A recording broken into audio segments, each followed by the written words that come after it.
Salom. Bugun bir lifehack haqida tanishtirib o'tmoqchiman. Bu ya'ni tilla sotish bo'yicha, ya'ni zargarlik buyumingiz bo'lsa va sizga pul zarur bo'lib qolgan holda qanday qilib to'g'ri amalga oshirsa bo'ladi. Endi bu mening fikrim.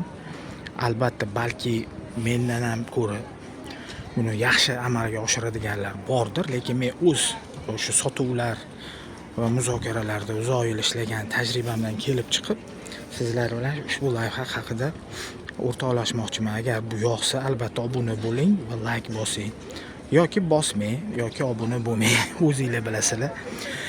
Endi qaranglar, birinchi nimaga e'tibor berish kerak? Tanish orqali ko'pincha bizni shu tanish zargarlar topib, tanish bilishlar orqali tilla oladigan bormi yo'qmi deymiz. Bu o'zi asli noto'g'ri narsa mening fikrim bo'yicha, chunki o'tgan safar shunga men o'zim duch keldim. Ya'ni nima demoqchiman? Misol uchun o'sha birinchi o'rinda tanishlar sizdan foydalangan holda o'sha buyumingizni arzon narxda olishi ehtimoli kuchli. Shuning uchun mana o'sha mashhur Chorsu bozori, bu yerda juda ko'p zargar do'konlar bor. O'sha har xil zargarlik buyum sotadigan, tilla sotadigan do'konlar bor. Bu yerda mana tilla olamiz, skupka zolota degan anaqalar e'lonlarni ko'rib turibmiz. Xo'sh, yana ikkinchi, mana tanishlar emas, o'zingiz xoli keling.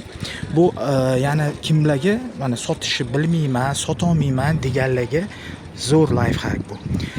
Ikkinchi nimaga e'tibor berish kerak? Mana Chorsuga kiraverishda o'sha ostanovkadan tushib bozorga kirganingizda yoki bozor ichida tilla olamiz degan o'sha insonlarga duch kelishingiz mumkin.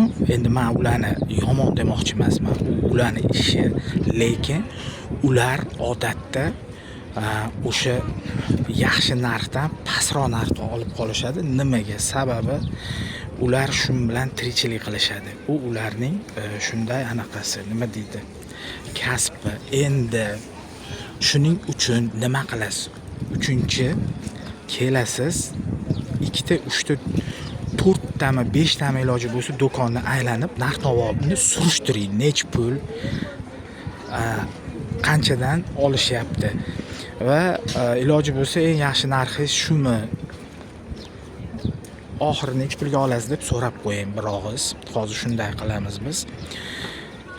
Solishtirganingizda o'zi o'rtacha narxi kelib chiqadi. Chunki xo'roz hamma joyda bir xil qichqiradi. Sizlarga 2 ta 3 ta do'konda bitta narx aytishgandan keyin uni o'zi siz bilib olasiz. Keyin albatta o'tgan safar nimaga men tanishlarga iloji bo'lsa murojaat qilmang dedim. O'sha tanishga ishonib, u tanish bitta o'zini tanishini raqamini berdi, do'konga kirdim. O'lchash jarayonida men keyin bunga e'tibor berdim. Avval men o'zim o'lchab ko'rganimda, misol uchun 12.65 chiqdi. Endi men o'sha oddiy Xitoyning tarozisidan foydalandim, kichkina buyumlarni o'lchaydigan gram-gramigacha. Balki u xatodir, to'g'ri. Bularni o'zini nima deydi, o'lchaydigan, shu aniq o'lchaydigan tarozisi bor zargarlar o'zida. Lekin bir narsaga e'tibor berdim va menga yoqmadi. Bu o'shani menga ko'rsatmasdan amalga oshirdi. Men o'sha сделкani qilib bo'lganimdan keyin shu narsa ta'sir qildi. Endi shuning uchun iloji boricha shu zargarga o'lchatayotganingizda shu buyumni sizga ko'rsatish kerak. Albatta, chunki bu xolis narsa va keyin shu narsa halol bo'ladi. U uchun ham, siz uchun ham. O'lchatasiz, keyin o'zingiz qaror qabul qilasiz. Kimga sotishga, kim yaxshi narx bersa, 2 ta 3 tasidan kirib so'rab ko'ring. Eng yaxshi narx nech pul? Shuncha beraman desa, shunga qarab qaror qabul qilasiz. Albatta, oldin o'lchating bittasiga, mana keyingisi 5-chisi bo'ldimi, 6-chisimi bilmadim. Yana nimaga e'tibor berasiz? Oldin bitta joyda o'lchatib ko'rib, keyin sotaman degan odamingizga borib yana o'lchatsangiz, o'shanda aniq aniq narxi anaqasi vazni chiqadi. Shunday qilamiz ham. Hozir endi men hamma jarayonni ko'rsatmayman, chunki yaxshi bo'ladi ko'rsatsam albatta ko'raman.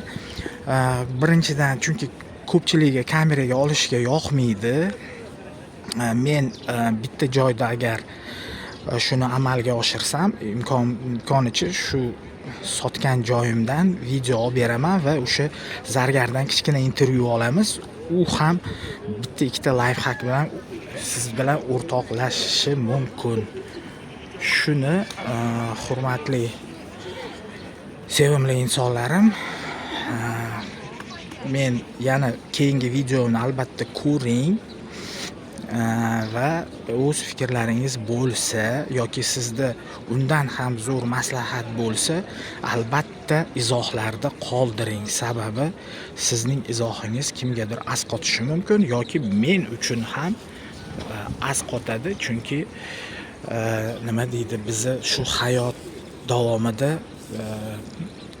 shu narsaga muhtoj bo'lishimiz mumkin, shunday narsalarga. Endi qolgan nima uchun men sotyapman, qanaqa nima, uni men hozir gapirib o'tirmadim. Pul tugab qoldi to'g'risi.